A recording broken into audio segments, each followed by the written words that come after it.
You know what?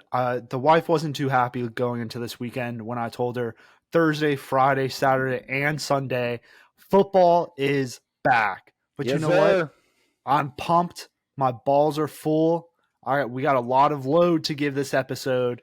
And you know what? My New Orleans Saints, first stringers, looked fucking fantastic.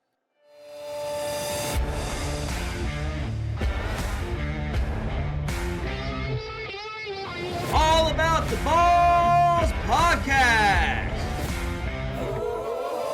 with Mark Davis, Chris Meinhardt, Luke Rule, and Nick the Doc Skirkowitz. Hello and welcome to this Sunday, August 13th edition of All About the Balls podcast. Actually, for some of us, it's also August 14th for Doc. You know, he's in the East Coast, but it's week one recap of the preseason, boys. I'm joined alongside Chris Meinhardt, Nick the Doc Skirkowitz, and like I said, I'm pumped up. These two are pumped up because we finally have all 32 teams and their preseason action. Chris, how are you feeling heading out of this weekend full of football? You know what? The wife wasn't too happy going into this weekend when I told her Thursday, Friday, Saturday, and Sunday, football is back. But Yes, you know sir. what? I'm pumped. My balls are full. We got a lot of load to give this episode. And you know what? My New Orleans Saints, first stringers, looked fucking fantastic. Yes, we will definitely break that down coming up. Chris, also let your wife know during the actual season she can have Fridays because Thursday, Saturday, Sunday, and Monday, it's football. Taken. Yeah, she'll have to get used to it. I'm sorry, it's just the way it goes from September all the way to February. Well, it slows down in February a little bit, but yeah. Doc, how are you doing though? Coming into this, week one preseason. Also, happy anniversary to you and the missus. Shout out to you guys out there in Jersey. So, thank you. How are you doing? Oh, real good, man. Real good. So excited that football is back. I mean, that Hall of Fame game just didn't do it for me. Seeing Justin Fields out there in the Bears. Chris, you talked about the Saints first stringers looking good. Bears first string offense and defense looking good. Filled a lot of holes, but we're going to talk more about that later. But no, great weekend. Wife and I went out, celebrated our 1 year anniversary. Just awesome time. Great food, great dinner. Just nice to drop the kiddo off and have some alone time with her. What did you get her for the big 1 year? We are still working on the gift side since we're new to this whole thing. We're looking up, the first one's supposed to be like the paper year or whatever, so we're working on it. Just give her a card. A load. Well, she already got that. She already got that because the baby's coming in December. Yeah. You know what I'm saying? He celebrated that a little early there. But shout out to you, Luke. It's your team also, the Baltimore Ravens. Your guys won 24 straight preseason victories, in a row. You haven't lost one since 2015. They are a dynasty in August. That's what they are known for, an August dynasty. Also, the Atlanta Falcons, they didn't play their starters, but we did win our game against the Miami Dolphins. So not much really to talk about there. Like I said, none of the starters really played for either team as they had a joint practice, so they played in practice. But, Doc, you mentioned it. The Bears playing against the Tennessee Titans. Justin Fields, the newly acquired DJ Moore had a 62-yard touchdown. Khalil Herbert had a 50-something-yard touchdown after Justin Fields had a nice little escape. Threw it on his back foot, on the run. Your defense looked good. You were stopping Malik Willis Will Levis as they were rotating. Very, very impressed with the Chicago Bears, what they provided in that first quarter, especially out there in Chicago. Oh, yeah. Huge showing by the defense. I mean, Justin Fields, obviously, everybody saw what he did. But, I think what the Bears did on defense, getting to the quarterback, putting pressure on him. Tyreek Stevenson was an absolute monster all over coverage and on the ball. Big miss holding call. Gave the Titans a first drive, an opening drive touchdown. But yeah, I'm not gonna be upset about that. The Bears came away with the win. As great as that is, it is only preseason. But I mean, just seeing Fields out there looking a lot more natural, having an offensive line that could protect him. He just looked like a true quarterback. It wasn't a run first mentality like it was last year. So very exciting to see. I tell you what, it is a good time for one of the few times in my life. It's a good time to be a Bears fan. It feels nice. Yeah, I mean, it looked. Bears look great. Bears look great. I mean, first touch by DJ Moore. 60-yard house call. I mean, Yeah. that was amazing. And then next drive, you had that fucking 58 yards after catch with Herbert, that little drop off. And it was great to see from the Bears offense because, I mean, they were ranked last for yards after carry. So, I mean, seeing that was great. Defense lights out. I mean, Fields looked great too. Fantasy value definitely skyrocketed there. Yeah, and you know, the screen passes aside, seeing 123 yards, I think it was, for Justin Fields passing. Screen passes aside, doesn't matter. For a team that averaged 150 passing yards a game last season, it seemed coming out doing that in 3 passes the first couple of drives. Huge uptick for the offense. Again, like I said before, nice to see him come out and playing a quarterback first mentality instead of playing like a running back. But, you know, one of the big things that folks didn't hone in on with especially the Khalil Herbert play, the big O-lineman getting up the field and making blocks, opening the gap, making holes for Herbert to make it to the end zone. Great job by him inside the 5. You could tell he was getting gas. He was running out of juice, but, you know, he stayed on his feet. And that's the drive. That's the effort that I want to see coming from these guys, preseason or not, showing that, you know, we're here to win. We're here to make moves now. I was very, though, press doc, like you said, with Justin Fields. Like, he didn't have that run first mentality. He only played 2 drives. So, you know, it's a short sample size for him. But on that rollout he had, like I said, he didn't have that, you know, mentality just to run for a first down. I mean, he saw Herbert was there. He knew his O-line was going to be down the field, and the O-line definitely was down the field blocking big, which is something you want to see. You want to see the receivers down the field pushing that block too. You know, after the catch, Herbert did his thing. It looked like he was going to get sacked, but he's quick enough. We forget how quick he is because, you know, it's been a little while since we've seen the Chicago Bears out there. Obviously, NFL season was, you know, they did it for January, but Fields had the good mentality to roll out, not try and force anything crazy, did a little check down, and, you know, the rest was history. I was also, like you said, impressed with Tyreek Stevenson too. The rookie out of Miami, 2nd-round draft pick. The guy was everywhere on the field. 7 tackles, had a pass deflection. He was where the ball was at, and that's what you want to see from your corner. Very physical corner, and a little handful of plays he had. An absolute ball hawk defense. Just, again, so many problems with the defense last year. We traded Roquan Smith, and there was a lot of question marks in the linebacker position, and the Bears built a lot of depth in that position in free agency this year. And seeing them go after a couple of guys in the draft, I mean, just huge moves by Ryan Poles. Shout out to Ryan Poles. Did a great job in the draft and free agency this year, building this team back up, getting everybody out of the Ryan Pace era because we all know how bad that era was.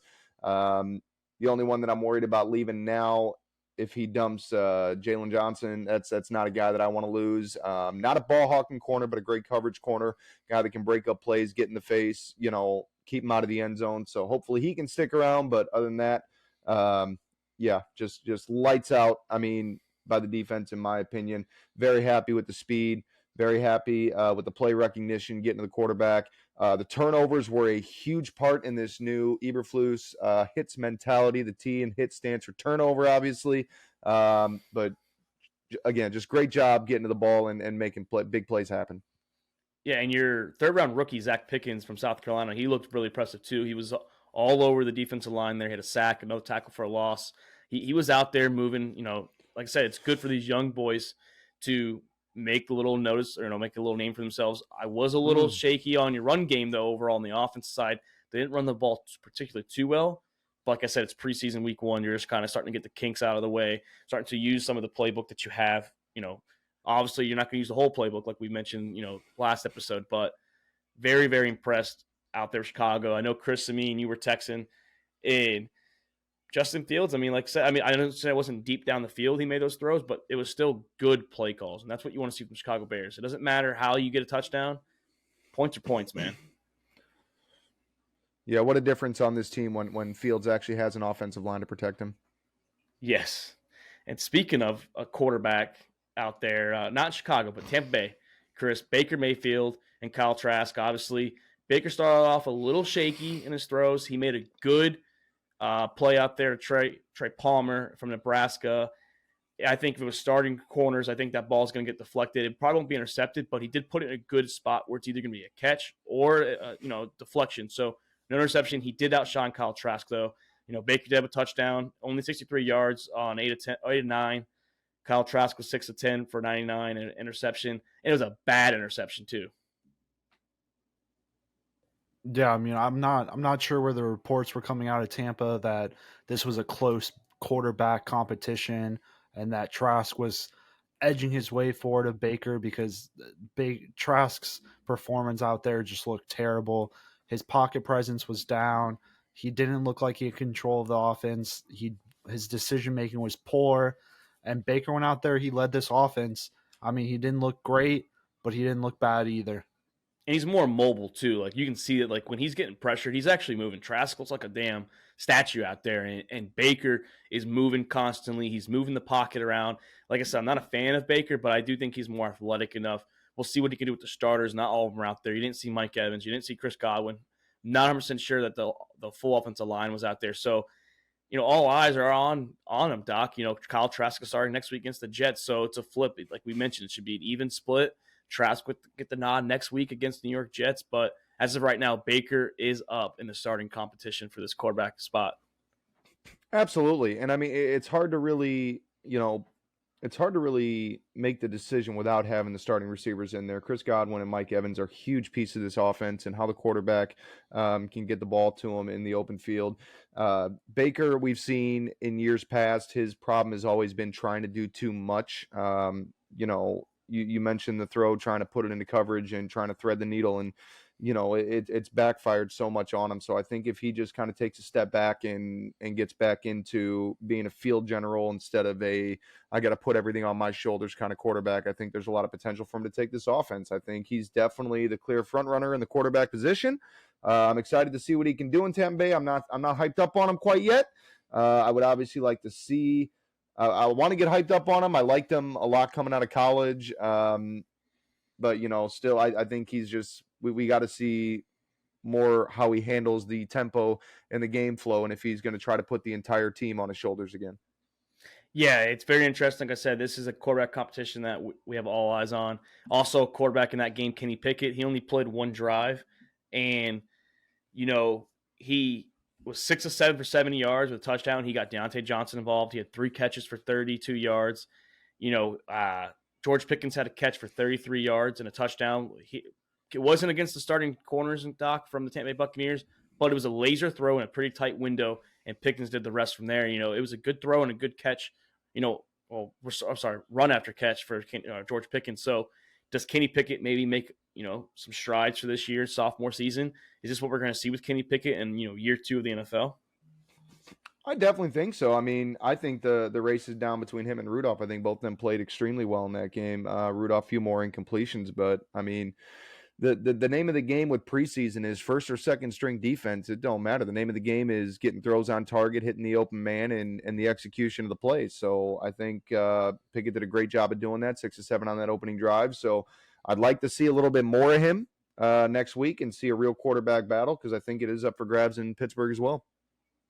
Yeah, we didn't see much from Najee Harris. He didn't really run the ball. He just was out there, just got a catch or two. But very excited to see this Pittsburgh Steelers. Like I said, also excited to see the quarterback battle out there in Tampa Bay.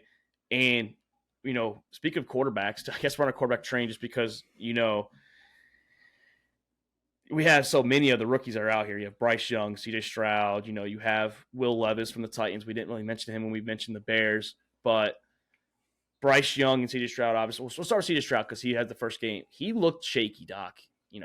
He was very bad, 2 of 4, 13 yards. He did get sacked, a 15-yard sack. He kind of, he didn't panic, but he started to expand the play, went backwards too much, got hit. Also had a bad interception on the first drive. He only played 2 drives.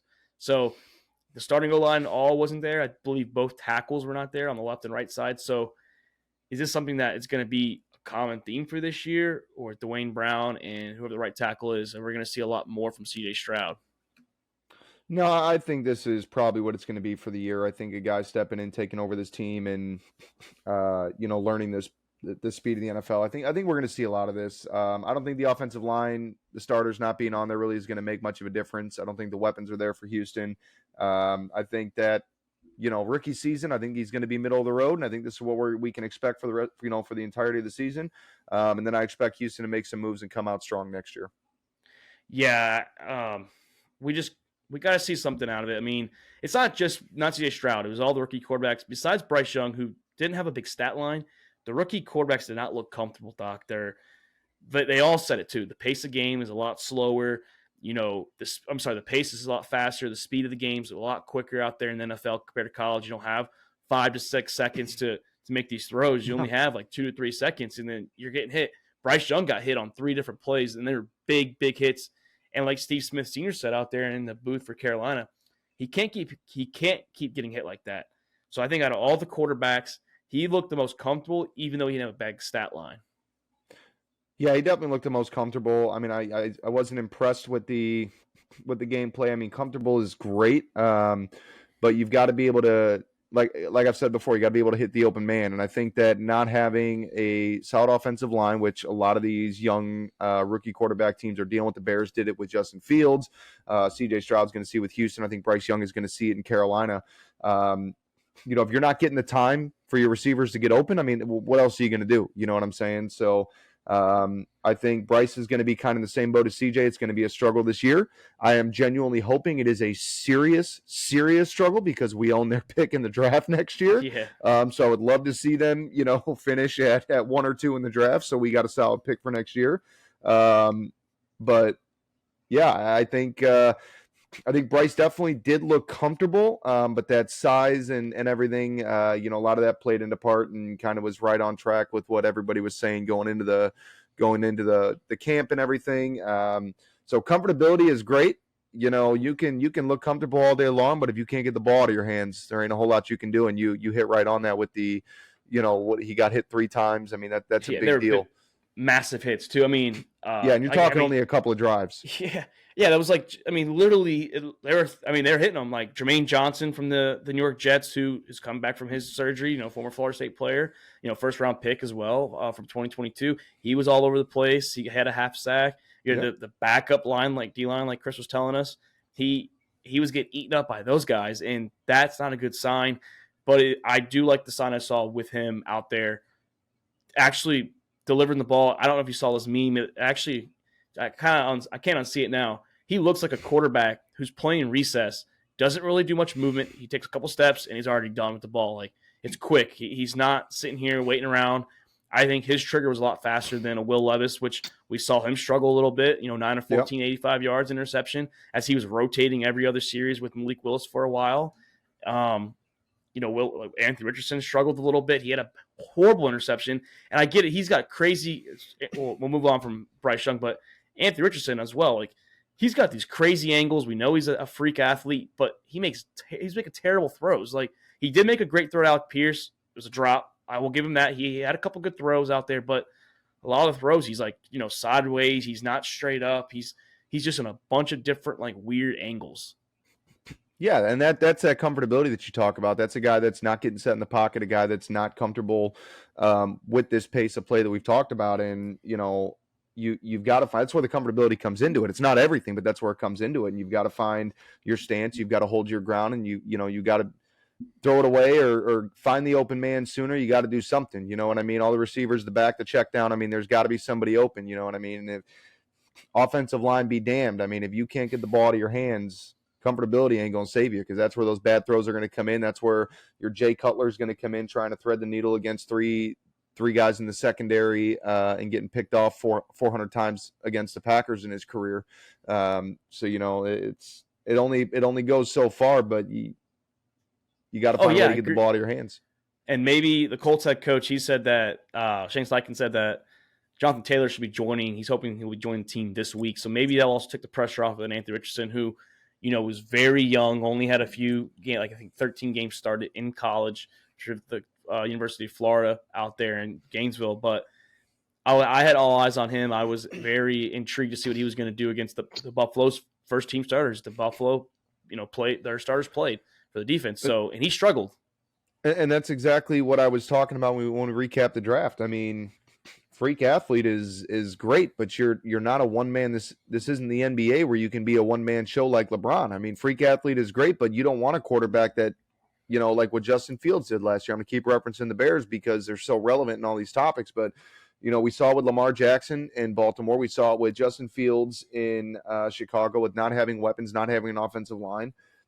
The freak athlete is great, but at the end of the day, I need you to be a quarterback, and that's where the struggle was. They were so high on him after his combine, but you look at the numbers from Florida. Started only a handful of games, just like Trubisky did. We see where he's at right now. You know what I mean? But the numbers were just awful in Florida for the 1 year that he did play. And you're talking playing in the SEC and those numbers that you put up and got drafted where you did. This is an NFL, and like we talk about the pace of play and everything, you got a lot of guys coming out of different, conferences and everything in the NFL that are not used to playing against this tier of talent. And you're talking like the NFL's an entire 32-team SEC conference going up against the WAC, the Sun Belt, things like that. And these guys aren't prepared for this. And that's what I think Will Levis was. And it's evident by the numbers that he put up in Florida coming up to this level. And this was the exact concern that I raised when we recapped the draft was freak athlete or not. The decision-making, the ability, everything else just was not there. It's easier to put up numbers in the combine when you're unguarded, when you're not facing pressure, all that other stuff. You know what I mean? Yeah, and then the last rookie QB I was going to touch on for this part of the segment, we're going to mention a couple others because we're actually talking about the games, but Stetson Bennett, the first drive for the Los Angeles Rams where Bennett played after the second half, he had 3 throws that should have been interceptions. Yeah, it ended in a touchdown on that drive, but he was lucky enough to have that touchdown. Like I said, he had 3 horrible throws.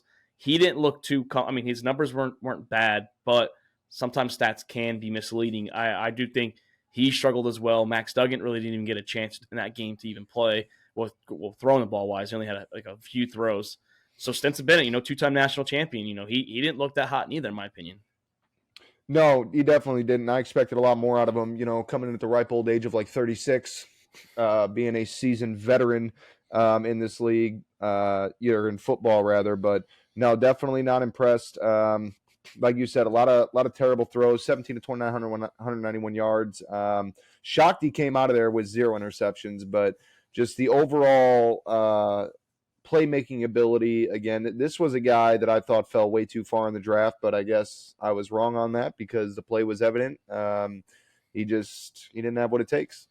Yeah, and we'll see what he's going to do. Like we said all the time, we're going to keep saying over and over, it's week 1 of preseason. The point for these rookies is to keep progressing, keep developing, and just get better on a week-to-week basis. Hard to put and we'll see what he can do. Yeah, because since Bennett's rumored to be like the heir apparent to Matthew Stafford.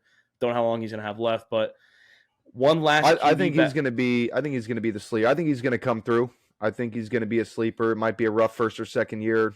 The Rams are kind of also in that awkward stage of like, are we rebuilding? Are we trying to salvage what we got? Are we trying to contend this year? I don't think they're going to contend, obviously, but I think that they feel like they can. So, with a healthy Stafford, anything is possible. Great quarterback. But with Bennett coming in, I think that sitting behind Stafford, I think this is going to be like a Aaron Rodgers behind Brett Favre kind of thing. I think there's definitely a lot of potential for that. Yeah, if Stafford can stay healthy, getting a couple years to learn out of Matt Stafford, that's pretty good. I mean, he's a very well veteran. I mean, obviously he didn't really win much in Detroit, but that's Detroit. But he did win the Super Bowl in Los Angeles, so I think, and you'll learn with Sean McVay if he sticks around. So Sean McVay and Stafford will be able to help you out. And you saw what Stafford was able to do with receivers like Calvin Johnson, what he was able to do with offenses that had absolutely nothing going for it. So yeah, I'm excited to see Stetson Bennett go through his progression. Oh yeah. And then one last starting quarterback battle we mentioned on our little preview of week 1, the Washington Commanders, Sam Howell and Jacoby Brissett. Sam Howell did play a little better. He did have a touchdown pass, 9 of 12, 77 yards. Brissett had an interception, 6 of 10, 75 yards. But the difference was Sam Howell making big throws, to Dotson. Scary Terry was out there. He did. I do think the one problem that I saw with Sam Howell, unlike the rookie quarterbacks, he was moving way too fast from the pocket instead of letting the play develop a little bit. He felt a little panicked. Doesn't help when, Andrew Wiley, the guy you got from the Kansas City Chiefs, Super Bowl champion, he was allowing guys in preseason from the Cleveland Browns to get through. So I see why he was anticipating it and moving a lot earlier than he needed to, but that's one thing he needs to do is trust to stay in the pocket, make the throws. Sometimes you got to take a big hit while you're making that throw, not always, trying to evade right away. Yeah, absolutely. I mean, you definitely, like you said, sometimes you got to take a big hit. You don't want to, but you have to let that play develop, because if you're on that run first mentality like he was shaking in the pocket, your eyes aren't upfield. You know what I'm saying? You're looking at the defense. You're focused on who's on your six, who's coming at you. You're not seeing the guy that's open. You're not seeing the check down. You're not seeing the easy way out. You're not seeing the screen pass. You know what I'm saying? So, you got to find that belief in your offensive line and know that they're going to be there to protect you. Guys are going to get through. That's the game. That's the game. Yeah, it really you know what is. I mean? You expect that. You know, you got to 2.5 seconds on average. So if that's the case, you know, the running back can break out. If that's a play that you got to put in there and out, you know, the pocket starts to collapse, that running back can kick out. You can at least try to get something to him, because even if you don't complete that pass, or he's got coverage on him, or somebody slides out with him, you know, get it over his head and get it out of bounds. You know what I mean? But that's an opportunity for a play that can be made versus, you know, again, Mitch Trubisky did that for years in Chicago. You know, the run first and rolling out. And there, I can show you clips all day long about receivers open down the field, just like, I'm here. What are we doing? You're just running. Know what your position is. Trust in the offensive line. Let them build that pocket around you. They're not going to get better if they have to keep shaking and scrambling. If your first move is a bootleg coming out of the pocket every single time, the line don't even matter. Because as he's trying to hold him to your left, you know, the left tackle's trying to hold him on the outside, and you're booting left. He's on the outside. He's on the inside of you now. You know what I'm saying? It's also going to be a lot of holding penalties. If it's not a designed bootleg, they don't know you're scrambling. So, like, that's where a lot of the holding penalties come in. But the offensive line shifts on a design scramble. So you got that, you know. Yeah, on design scrambles. But if you're just moving because you're moving, like, now you're putting the offensive line in a bad spot because now, like I said, they don't know that you're moving, you know, up, you know, to the right, to the left, you know, coming forward. So they're going to do what they have to do to keep you clean. They'll take a holding penalty so you don't get out there and get killed. I do think, though, Sam Howell looked better than Jacoby Brissett, even though they said Brissett was looking good in practice, you know, during training camp. So I think right now the early nod in this Eric Bieniemy offense goes to Sam Howell. Hopefully Sam Howell's not one of the guys complaining about Eric Bieniemy being a hard ass, you know, yelling at everybody, you know, pretty much expecting perfection, because that's, you know, he's an old school coach. It seems like, you know, he yells at you, he gets in your face, and hopefully he's not the guy crying about it to old Ron Rivera out there. If you are Eric Bieniemy expecting perfection from this offense, you need to go back to an offensive coordinator role. You're not ready to be a head coach, because this is not the team that's going to give you perfection. This is definitely a quarterback battle that is up for grabs. I agree with you wholeheartedly. I think Sam Howell played better. But honestly, I don't think it matters who you play. I think this team is going to have some struggles on offense. I think, you know, Brissett, what happened in Indianapolis, I don't think he was the moneymaker there. So I would like to see Howell get the absolute chance, unlike last year with filling in for injury. I'd like to see him get the absolute chance to, you know, take over this offense and be a leader. But that, like you said, going back to the comfortability, you've got to find that, because if this is what it's going to be all year, I don't want him as a starter. I can't have that. I need a pass first quarterback. I'm not against scrambling quarterbacks, but I need a pass first mentality.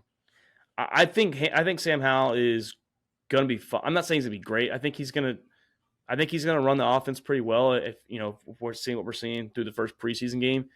So he looked more comfortable than Brissett did, in my opinion. And Brissett's a vet. Yes.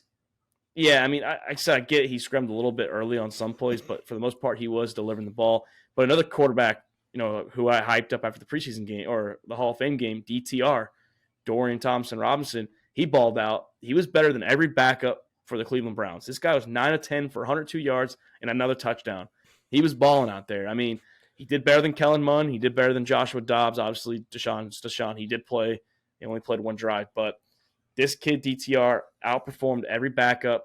He was the third quarterback in, so he already passed Kellen Mond, it seemed like. Now the question is, does he pass Josh Dobbs in the last 2 preseason games left? I have eyes on this kid from UCLA. He keeps playing the way that he's playing, he's gonna. I promise you that. I mean, if you don't have this guy as a backup, almost ashamed to have the talent that we've seen so far. Even though preseason or not, you still got to make throws. Like it's kind of like a two-way thing, right? Like you're not playing the best defense, so you know how hard is it really to shine? But at the same time, it's still on the quarterback to make throws, still on the receivers to make catches, still on the running backs to find holes. So. No, DTR played phenomenally. Only one quarterback, I think, actually, you know, stepped up higher than him, and that was my man Justin Fields with a perfect QBR, obviously. but I think 2 straight solid performances by DTR. I think that the future is bright for him. It's tough being behind Deshaun Watson now. I would hate to see that talent go to waste, but, I mean, Deshaun Watson's going to be the starter. As good as DTR is, Deshaun Watson's going to be the starter, at least starting the season. If he shits the bed early, there's no telling what'll happen, but, the money that you're throwing him. But you never know. This kid could be playing for a potential starting spot. Maybe like the Vikings, if they get rid of Kirk Cousins and they want a QB and they see this kid balling in, they're like, let's take a chance, maybe trade for him for like a mid, something like that. Any team that needs a quarterback next year, 2 years down the road, if he's balling out every preseason, as a number 2 as well, and maybe he gets in for some playing time, maybe Deshaun gets banged up on, a couple plays, whatever, misses a game or two. Not saying he's going to, but you never know. And then maybe he fulfills those shoes for a little bit and he gets a chance. So there are a lot of good things. Number of reasons why Deshaun Watson could not be in the game. True. There are any number of reasons. Just good things for DTR. The vibes are there for him. You said Deshaun? Yeah, no, and honestly, it almost can be an up for grabs quarterback battle, though, like you said, because Deshaun is still knocking off the rust. Missed a big chunk of last season, a majority of last season. So this could be, Cleveland gave up the house with the draft picks and bringing in Deshaun and, trying to find a franchise quarterback that could actually step up to the plate, unlike what Baker Mayfield was able to do. But at the end of the day, it's got to be a business decision. If Deshaun ain't getting it done, DTR is showing that he can. Yeah, I mean, I think for that to happen, it's going to take probably a couple of bad years of Deshaun Watson just because of the length of the contract and how much they're paying him. So wouldn't say Deshaun's too worried now. I don't think he's worried at all right now at the moment, but this is good for DTR and his stock, coming up for other teams potentially too.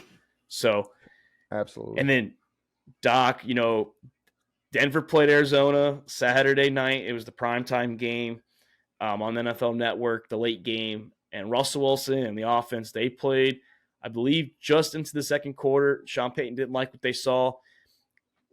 I will say early on, it looked very, very familiar and similar to 2022 Denver Broncos with Nathaniel Hackett. Russell didn't look too comfortable with the O-line. He was panicking. He was getting flushed.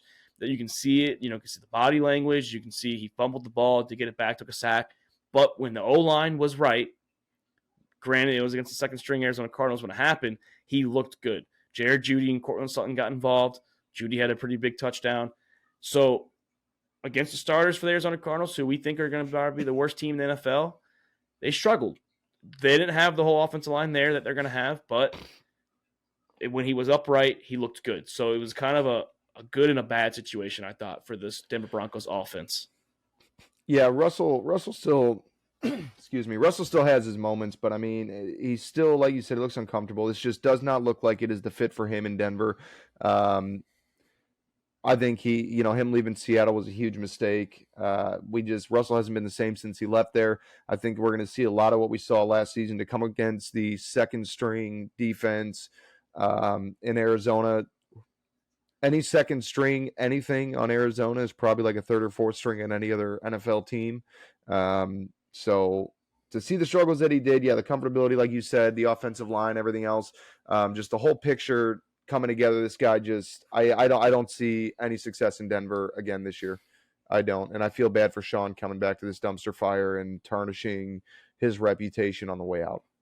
And it's a good test in this upcoming week too. I mean, looks like we're going to do in our breakdown for a week or a preview of week 2 on the next episode, but they do play the Niners defense. Maybe they'll have some stars in there. It'll be a good test for this Broncos starting offense. I mean, I like you said, it's going to be a long kind of recovery for Sean Payton with this team. It might even be like a small rebuild.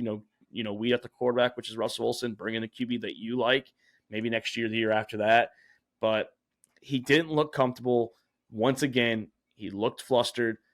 But if the O-line's healthy and they stay upright for him and he has a clean pocket, yes, he looks good. But he needs to be able to get rattled in the pocket and still be able to play quarterback. That's the key. That's what the greats do. You get flustered on, maybe a quarter or two, but then you ball out the rest of the game. You have to have those moments. You can't just be bad all 4 quarters if your O-line struggles. You got to make plays somehow.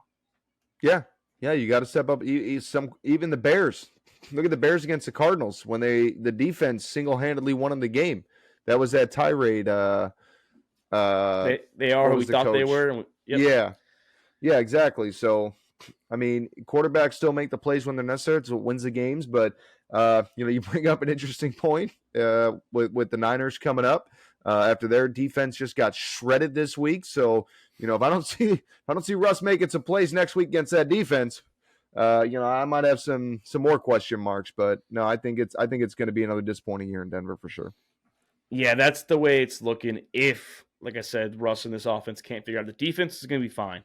I don't think we have any worries at all with the Denver's defense or Denver Broncos defense at all. All eyes are on Russell Wilson, Sean Payton.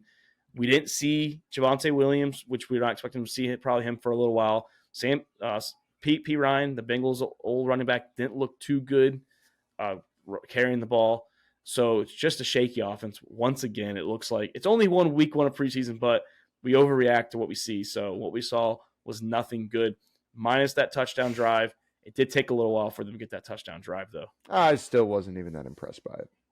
No, I mean, except it was, you should have done it. It was against the backup defense for the Cardinals, and you had your starter still in. Your offense was protected. Your line was protecting you, and Judy was pretty wide open, and, you made a good throw, good catch after, and then ran the ball after that, and you're in for 6, and then bam, all of a sudden now you're not playing. So that's all I think all Sean Payton wanted to see was points on the field, not left on the field for this offense. And that's what they got. Yeah. They finally got points. Yeah. Speaking of Sean Payton, his old team, the New Orleans Saints, and this new offense with Derek Carr at the helm. Michael Thomas played today. Alvin Kamara played. He looked pretty good, honestly. Was in there. Ooh, that whole runs. team. Yeah, the whole team. Olave didn't really see much. I mean, he did have a target, but nothing to show for. Michael Thomas had a catch. Their tight end, Juwan Johnson, had a couple catches. They were getting Kirkwood involved. Jimmy Graham got a catch without Derek Carr, but, Carr looked good. Play. Yeah, Carr looked good, and so did Alvin Kamara. Very, very impressed with this offense just through 1 week of preseason. Yeah, preseason or not, Derek Carr looked very good out there. It shocked me even. AK making plays, Thomas getting involved. Like you said, Kirkwood had a huge play. I didn't see the Jimmy Graham. But overall, I mean, this whole team offensively and defensively, at least like the first quarter and a half, I would say was like lights out from both sides of the ball. Defense kind of started letting some stuff go, beyond that, but it is preseason. We're talking second and third strings. So, you kind of expect that to happen, but very impressed by New Orleans. Very excited to see what they can do this year. If Carr is coming back to like the Derek Carr prime days, very excited to see what he can do with Olave and Thomas at the 1-2, or reverse that, Thomas and Olave at the 1-2. A lot of opportunity. Very excited to see this team this year. And Jameis looked good too as a backup. I mean, he's probably think his starting days are over, but he looked good out there as well. Getting the ball. He had a big play downfield too, didn't he? Yeah, he did. He did. Yeah, he had a good deep connection. So, I like I said to you guys when we broke down the NFC South, I do think that the division is the Saints' division to lose. Essentially, this is their division on paper. I think they're the best team out of the 4 teams there. I think the offense is going to be pretty good. I think the offense is going to be very underrated coming into the season, and then I think they're going to show that they're pretty good. If Alvin Kamara can get back to his old days after this 3-game suspension, Chris was a little worried. He mentioned before the show Kendra Miller got hurt, and obviously they're not going to bring him back out. It's preseason, but that's kind of that third-headed monster they had there. So very important if he comes back. But I like what I saw out of Alvin Kamara, and I really liked what I saw of Derek Carr. Derek Carr looked comfortable out there in the dome against the Chiefs starting defense for one drive. Obviously, Chris Jones wasn't there as he's holding out, but I was impressed with Derek Carr as he came in here. It's a very similar offense to what John Gruden and them were running. Dennis Allen has the same offensive mindset. Minus the racism, obviously. Yeah, obviously minus the piece of shit, personality, but yeah, the offense is similar to what he ran in Oakland, Las Vegas. So I think he's very comfortable with Dennis Allen in this New Orleans Saints offense. But like you said, I don't want to take away from Winston. Winston definitely had some serious moments of shining. I mean, 11 and 13 passing, almost 100 yards. I mean, the guy looked like he actually got the eye surgery this year. You know what I mean? He actually could see downfield what he was throwing at. So nice change of pace for that. I mean, it is preseason, but, honestly, having Winston as a backup is not a bad deal. Winston, he's serviceable. Yeah, serviceable. Yeah. Winston, I don't think is a terrible quarterback. I think Winston could be a starter on a lot of teams. He's a quarterback that you don't want him for 17 games, but if Derek Carr gets nicked up for a game or two, he might go 2-0. He can hold it down. Yeah, he can hold it down for a couple games for you. Kind of similar to what like it was like Chase Dan, and I wasn't Chase Dan. It was one of the backups. I don't know who it was now, but yeah, you want one of those sorts. Well, I know Nick Foles did it. Obviously, he fucking won a Super Bowl. I know. What was the other team you're talking about? I thought it was Daniel Chase. Kind of did it, but he was not. He didn't do it as like he did it for the Bears. He actually did hold it down for the Bears. I think it was Trubisky got hurt. It was several years ago. Yeah, but I mean, even Fitzpatrick he was better as a backup, in my opinion. He'd come in for a couple games. You give him a full season, expectations. He would choke down the line. But if you have a guy like a Jameis Winston that's serviceable for a couple games, if something happens to Derek Carr, then that's good for them. They have depth. They also have Taysom Hill, who's going to be out there throwing the ball as a like a utility player, Swiss knife, what they call him, what Sean Payton used to call him. So, very impressed with what I saw with the New Orleans Saints. Someone I was not impressed with though was Trey Lance. He got the first half start for the 49ers. Sam Darnold came in the second half, didn't play the whole second half, but Trey Lance, yes, was 10 of 15 for 112 yards and a touchdown, but that touchdown was a horrible throw in the end zone. The defender literally had it in his hands, and it went through it. Like, it went through his hands. It was all over the palms, and the receiver was just there, right place, right time. Trey Lance looked like he was holding on to the ball way too long, was not comfortable back there, and this is against a Raiders defense, which was dog shit last year. Yeah, I mean, it's a tough spot for him to be in, I mean, this was a guy that they had high hopes on, got drafted, never really got his chance to play, battling injuries. They picked up a new guy and kind of gave him the reins without even giving Trey a chance to truly fight for his position. So yeah, holding on to the ball too long, it's just going to be him trying to prove and do too much, and that's natural. I kind of expect that. I've talked about that being a negative with Baker Mayfield before, but that was when he was locked into his position. Now you're talking about a guy that's trying to fight for his position. So definitely some questionable moves or some questionable plays, rather. Hold on to the ball too long. But honestly, losing 34-7 preseason or not to the Raiders is kind of it's a tough spot to find any good in. I wouldn't say anybody was good in that game. No, I mean, Sam Darnold didn't really light up the stat sheet. He had a good couple throws. He was only 5 of 8 for 84 yards. So, I mean, if that's how you start a game, yeah, I'll take 5 of 8 for 84 yards all day long. Yeah. I mean, he's obviously competing with Trey Lance for this backup role, which we've already hammered so many times, where Chris believes it should be Trey Lance. I've been saying that based on the reports, it's been Sam Darnold. I think it should be Trey Lance. Yeah, I mean, who it should be, I mean, yeah, if you're going based on what they did to get him, yeah, it should be Trey Lance. But if you're going to go with who the best option is, the most serviceable quarterback, then you have to still give Sam Darnold that chance. We'll see what happens if Purdy's going to play week 2 of the preseason, or if Sam Darnold starts the game, because you want to see who is going to be the backup. And Trey Lance, to me, just did not look comfortable. Like I said, his stats were good, but like I said, stats can be misleading. The eye test was Trey Lance did not look very good at all. I mean, I'm just sorry. I was not happy with what I saw with Trey Lance. Yeah, and if you're talking, I mean, serviceability is a big thing, and that's where the issue comes in, because if you tap Darnold as your third string and something happens to the front line, Trey Lance, if I'm a betting man right now, I'm putting money down he's getting hurt in the second game that he plays. You know what I mean? And that's the hard part, and that's why I never got a shot, but I think he still deserves a shot. I think they still got to give him a chance to prove his worth. Purdy, I don't know. I'm not saying he's bad by any means. You just want to see a full season out of him. That's Yes. I'm just not convinced yet. That's all. I'm not saying anything negative about Purdy. I'm not saying anything negative. I want to see a full season, see how he really does, because this is a guy that came in, played a handful of games. What did he play? Like 6 games, and you gave him the reins and was like, "Here, this is your offense now." And then Trey Lance, I get a couple injuries, but he hasn't gotten that opportunity. You know what I mean? So I think a lot of eyes are going to be on Purdy to win early. This is a win now mode team after picking up CMC last season. You still got Debo, so this is a win now team. And if Purdy ain't making it happen, I mean, if we're talking about another, Jimmy G, I would not hesitate in bringing in Lance and giving him a shot. And the problem or is Darnold, for that matter. This offense, though, the QB. I mean, obviously the quarterback's probably the most valuable position when it comes to its team. But in this offense, I don't think it really truly matters. I mean, yes, if you have a superstar like a Patrick Mahomes, a Josh Allen, even a Justin Fields would probably do wonders in this offense. But I don't think the quarterback with what they have now is that important because they're all either right around each other or someone just got the very slight edge of, being the better quarterback. But we've seen Jimmy G take Kyle Shanahan's offense to the Super Bowl. We've seen him take him to the NFC Championship. We saw Brock Purdy take him to the NFC Championship.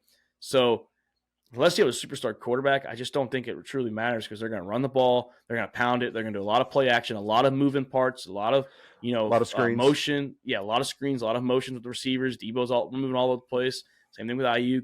Kittle's blocking. So it's just a lot of moving pieces. And as of right now, unless there's a superstar QB on this team, I don't think it truly matters who the quarterback is. I agree.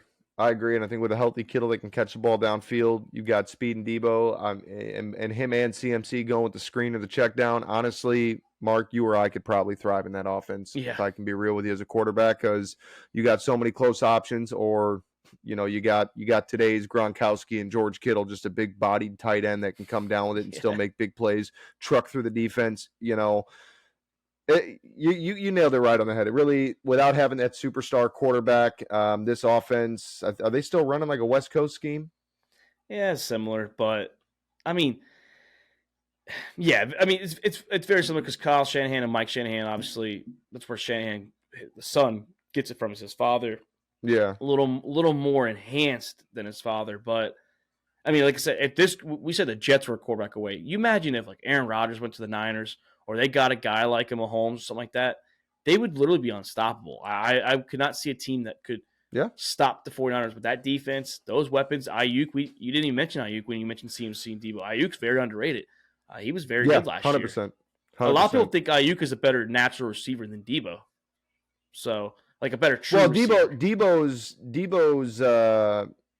talent was not so much the receiving as it was catching in the backfield and the screens or running the ball, being that Swiss Army knife kind of without the passing. So maybe not quite a Swiss Army knife, but being that versatile player that can come in and do any number of things. But yeah, like you said, this is a team that is probably a superstar quarterback away from guaranteeing a Super Bowl. But with the talent on both sides of this team, I would hate to see them falter because of the quarterback. I would hate to see that be the reason why they can't make it with the guys of Brandon Ayuk, with CMC and Debo Samuel. I mean, this is a team that is primed and geared for a championship. I would hate to see Brock Purdy or Trey Lance cost that.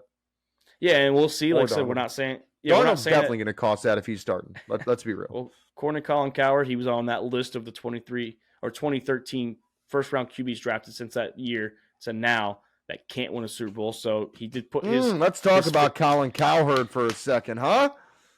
Yeah, he made the news, Doc, when he made that list. Obviously, had a lot of attention. Boy, nothing gets by this guy.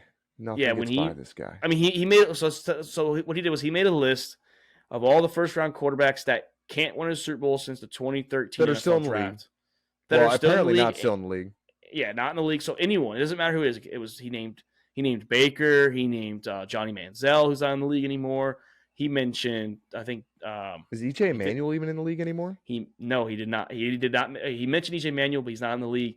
And unfortunately, yes, we understand that Dwayne Haskins was on the list, and he'd have been on the list even if he didn't pass away. We're not ripping him. We're not for passing away, but he mentioned his name instead of just leaving it go. You didn't have to do it by mouth, man. You didn't have to say Dwayne Haskins. That was the problem. I don't think he meant any, I don't think he meant to call him out like that. I think it was just bad. He didn't. Yeah, it was just a bad thing to say. He should have said his name. Obviously, it was an oversight that he missed. Yes. He's not saying he can't win because he passed away. He's just saying in general he's probably going to be on the list anyways. He was a backup in the league. He didn't really start that long for the Washington Commanders. So, but with the resources you have on your show, you can't let that be an oversight. There is no way that missed in the research, and the production team putting it together, and even in Cowherd to come out and say, Dwayne Haskins? No shit. I mean, is he wrong? No. But you didn't have to do that. You didn't have to do that, dude. He did not need to be. Nobody would have argued with you on that. If you left him off the list, nobody's going to be like, hey, Dwayne ain't on there. Ain't nobody saying that. You don't have to mention him. You can keep him on the list, just like you said, just keep the name out of your mouth. I mean, yeah. But he doesn't care. That's his person. I'm not saying he did it because he doesn't care, but he knows he's going to be fine. And there's going to be, he's going to have backlash from the fans and listeners and viewers. But truthfully, I'll agree with you there. As much as I hate the motherfucker, I will agree with you. I don't think he had any ill intentions by it. No, he didn't. I don't think he meant to. Yeah, I don't think he meant to. That's even the worst kinds of people don't put that kind of shit in there. But especially on national TV. But any chance I can get to point out what a piece of shit Colin Cowherd is, I'll take advantage. So what a stand-up guy that piece of shit is. But I don't think it was done intentionally. I'll give him that. Yeah, and Doc, the one last storyline from the Raiders-Niners game. Chris was going to hammer on it, but he had to step out. He had some things come up. So Adrian O'Connell, 4th-round draft pick out of, the University of Purdue. And they have produced an all-time great quarterback, Drew Brees. That was many, many years ago. He balled out. He was 15 of 18, 141 yards, and a touchdown. We mentioned Jimmy G. If Jimmy G struggles out there in Vegas and Adrian O'Connell is balling this preseason, Josh McDaniels might want to give this kid a look out there if the season is over in the second half of their schedule. Yeah, I mean, it's not a bad idea to give him that crack. I think it is going to be later in the season, like you said. I think the season would have to be blown, which I don't think is going to take too long with Jimmy G at the helm. But yeah, I mean, give the guy an opportunity. How long did they get Jimmy for? Was it a 2-year deal? I believe it was a 3-year deal, if I'm not mistaken. Oof. So yeah, big mistake locking in long term with Jimmy G. Well, I mean, so we were talking about it. Probably since Steve Young has retired, I don't believe it, but he's probably arguably the best 49ers quarterback since 1999 was when Steve Young retired. So they did have Alex Smith and Colin Kaepernick. I might take Alex Smith. I'm definitely not taking Kaepernick because his numbers were not that good. But I think I'm taking Alex Smith over him. I think the stretch, though, for Kaepernick was pretty good for those couple of years he was there. Alex Smith, it took him a little bit, but he came into a very bad situation. The Niners were obviously the first draft. He was the first draft pick. So came to clearly the worst team in the NFL. It took him a little while. It took when Jim Harbaugh got there, Alex Smith started to shine. He unfortunately got hurt. If I'm not mistaken, Kaepernick, the first game he started was that Monday night game against the Bears. And that is when Jim Harbaugh didn't look back. He led him to the Super Bowl. And then he struggled. I mean, I think he had a good couple of years and he struggled. And then obviously the whole kneeling thing happened. And a lot of people thought that was the excuse for why he didn't start. But yeah, I don't know. Maybe Jim G is the best QB since then. But with Las Vegas for the Raiders, he needs to perform. Like I said, it was a 3-year deal, $72 million, Doc. So if he doesn't perform good this year, I don't think his job's in jeopardy next year. But Adrian Connell's balling today against the 49ers. So something to keep an eye on. Yeah, absolutely. And I think like you said, like we said earlier, if the season's a wash, which we know it's going to be, but if the season's a wash, and I'll tell you, Devontae Adams is going to have a lot of say in that. You know what I mean? If Jimmy G ain't getting the ball down the field and hitting the open man and getting it to, Devontae Adams would come down with anything, he's going to want a guy who can get him the target. So if their season is a wash and they ain't making it, then yeah, I think definitely give the guy a shot. Let him prove what he can do. Let him get a shot at being your future quarterback. And because if he works out, now you ain't got to waste a draft pick on one. You get a good draft pick next year and get to waste it on it. And you can get, start getting some weapons offensively and defensively to build this team up. Yeah, and the Raiders need a lot of help. So, they probably can fill 16, 17 spots on the starting lineup. Yeah, but that's to be good. So they need help. That's just some of the topics that we were trending with for this past week. Obviously week 2's coming up, but Doc, we had some standout players too. I was very impressed in your game with Tyler Spears, rookie running back for the Tennessee Titans. He's competing for that number 2 spot behind Derrick Henry. He only had 6 carries for 32 yards, but he was making. It was hard. He was running hard with the ball. I think between him and Haskins, the running back from Michigan, I think one of them is going to be the third down back, and I think he can make plays out of the backfield. I was very impressed with Jermaine Johnson. I mentioned that earlier, the second-year player for the New York Jets who missed his rookie season, former Florida State Seminole. He looked like he was all over the ball. He was definitely amped up. Absolute freak. Juices were flowing, obviously something that he was, been itching to have. He's been out for a year. He's just ready to get back in there, baby. Yeah, I was happy with that. A lot of these running backs, we saw Isaiah Spiller, he kind of a lot of high hopes last year from A&M. I thought he looked good. He had a big run called back for holding, but I saw a lot of running backs, essentially is what I'm saying. A lot of running backs. I know you saw a running back out there in Dallas that you were happy with too.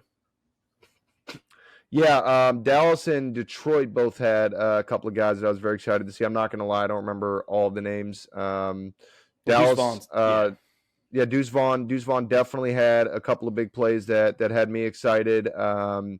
And then I don't remember the guy's name from Detroit. Well, he was the one I don't remember. Gibbs looked good when it came to catching the ball. He only had one catch it was a pretty big catch. He made a good move, but I was happy that they got Jahmyr Gibbs involved literally for this offense. That's what you want to see. Yeah, and aside from the quarterbacks, a couple of running backs shining. Like you said, Jermaine Johnson, even though he missed his first year, so you can kind of count it. In the NFL they don't, but you can kind of say it's like his rookie year. But also going back to the Bears, Tyreek Stevenson, absolute monster game by him. Very excited to see what these young bloods are going to be able to bring into the league this year. Hopefully a lot of them are getting their shot. Yeah, and that's what preseason for. We want to see our teams, like obviously the first teams, just get a couple reps. But Stevenson going to start. I know that. Yeah, this is the time where you see guys make a name for themselves on special teams. I mentioned to you guys when the Chargers and the Rams played. I mentioned Quentin Johnson, obviously, who had a touchdown. The touchdown, I don't know why who had that punt run back. The number 2 TCU wide receiver, Darius Davis, who they drafted as well. They got Duggan. They got Quentin Johnson and Darius Davis, so the whole offense besides Kendra Miller. But yeah, he's apparently going to be one of the best punt returners in the league. It was a freak out there in college for TCU and hit a big run. Johnson had a touchdown. I mentioned that as well. It was a small touchdown, but he came in the last 20 seconds of the first half when he didn't play at all in the second quarter. So I don't know why he came in, but hey, he got a touchdown, and TCU players are balling. I heard TCU's players. I forgot some of them on defense too. I think it was on the Rams. They're making plays as well. So this is the time we see rookies, bubble guys off of rosters making plays, keeping their career alive. Oh yeah.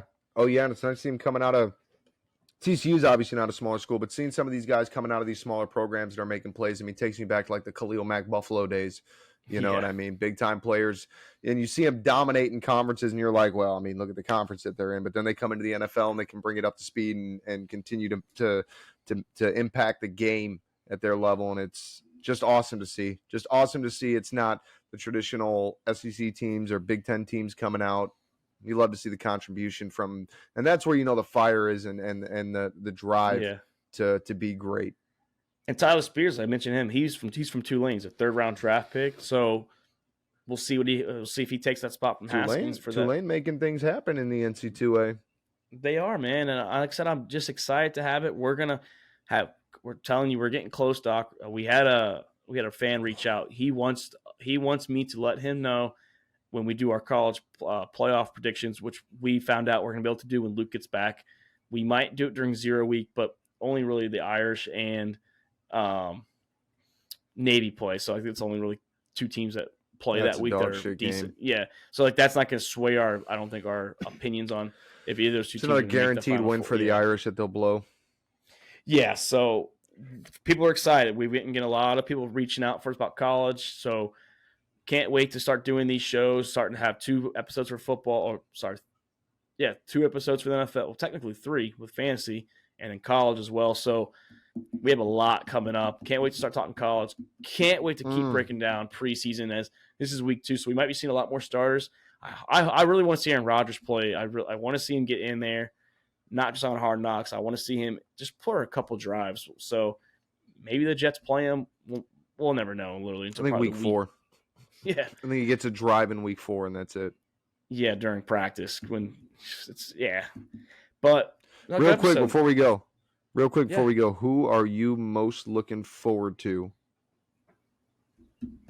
in NC2A this year? Like team-wise or just player-wise? Player-wise. Well, I'm biased. I'm excited to see Quinn Ewers. I mean, we have Archie Manning back there who's putting the pressure on him. Obviously, high recruit. I'm not a huge fan of Archie Manning. I thought his stats were just, pedestrian because it's Louisiana. They don't produce many quarterbacks out of high school. But all eyes are on Quinn Ewers. I thought he had some moments last year. He had some moments where he had bad moments. But, last year was the first time he started, like literally, I think, in technically 3 years, 2 seasons. But all eyes are on him. He's a Heisman candidate. I think we have potential to go far for Texas.